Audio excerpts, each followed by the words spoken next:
আপনার কি কখনো এমন মনে হয় যে আপনার ভেতরে অনেক প্রতিভা আছে, কিন্তু শুধু একটু লাজুকতা আর ভয়ের কারণে আপনি জীবনে পিছিয়ে পড়ছেন?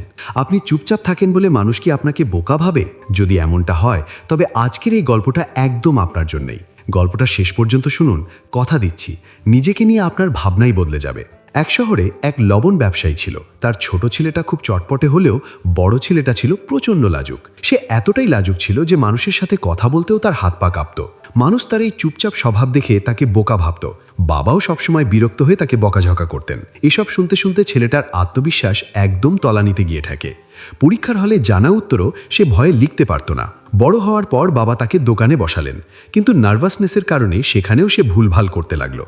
একদিন বাবা দোকানে ছিলেন না, এই সুযোগে কয়েকজন ঠকবাজ এসে তাকে মিথ্যা বলে দোকান থেকে সব লবণের বস্তা নিয়ে যায়। ছেলেটা বুঝতে পারলেও ভয়ে টু শব্দটিও করতে পারেনি। রাতে বাবা ফিরে এসে এই অবস্থা দেখে রাগে ফেটে পড়েন এবং চরম অপমান করে তাকে বাড়ি থেকে বের করে দেন। কষ্টে আর হতাশায় পুরোপুরি ভেঙে পড়ে ছেলেটা। নিজেকে চরম ব্যর্থ আর অপদার্থ ভেবে সে নদীতে ঝাঁপ দিয়ে আত্মহত্যা করতে যায়। ঠিক সেই মুহূর্তে এক বয়স্ক জ্ঞানী লোক তার হাত ধরে ফেলেন। ছেলেটা কেঁদে বলে, আমাকে মরতে দিন, আমার জীবনের কোনো দাম নেই, আমি কোনো কাজই পারি না। বয়স্ক লোকটা শান্ত গলায় বললেন, জীবন খুব দামি বাবা, তুমি এখনই হাল ছেড়ে দিলে জানতেই পারবে না তোমার ভেতরে কত ক্ষমতা লুকিয়ে আছে। আমার সাথে চলো, 3 দিন আমি যা বলবো শুধু তাই করবে, কথা দিচ্ছি তোমার জীবন বদলে যাবে। হতাশ ছেলেটা রাজি হলো।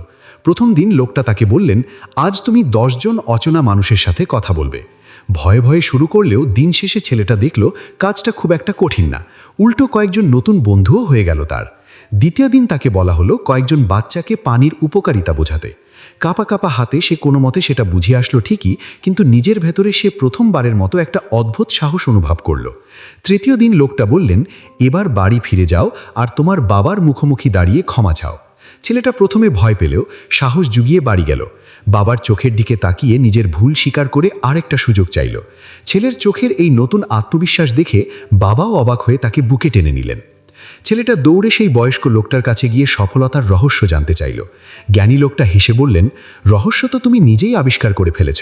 তোমার সবচেয়ে বড় শত্রু তোমার লাজুকতা ছিল না, ছিল তোমার ভয়। তুমি যদি আত্মবিশ্বাসের সাথে চলো, তবে কেউ তোমাকে দুর্বল ভাবার সাহস পাবে না। জানেন, বছর কয়েক পর এই লাজুক ছেলেটাই শহরের সবচেয়ে নামকরা আর আত্মবিশ্বাসী এক ব্যবসায়ী হয়ে উঠেছিল। আসলে আত্মবিশ্বাস জন্মগত কোনো বিষয় নয়, এটা চর্চা করে তৈরি করতে হয়। তাই নিজের উপর বিশ্বাস রাখুন, ভয়কে জয় করুন। গল্পটা যদি আপনাদের একটুও ভালো লেগে থাকে বা মনের ভেতর এতটুকুও সাহস জুগিয়ে থাকে, তাহলে ভিডিওটিতে একটা লাইক দিয়ে আমাদের চ্যানেলটা সাবস্ক্রাইব করে দিন। আপনাদের ভালোবাসা আর সাপোর্ট পেলে সামনে এমন আরও দারুণ সব অনুপ্রেরণার গল্প নিয়ে হাজির হব। ভালো থাকবেন সবাই, ধন্যবাদ।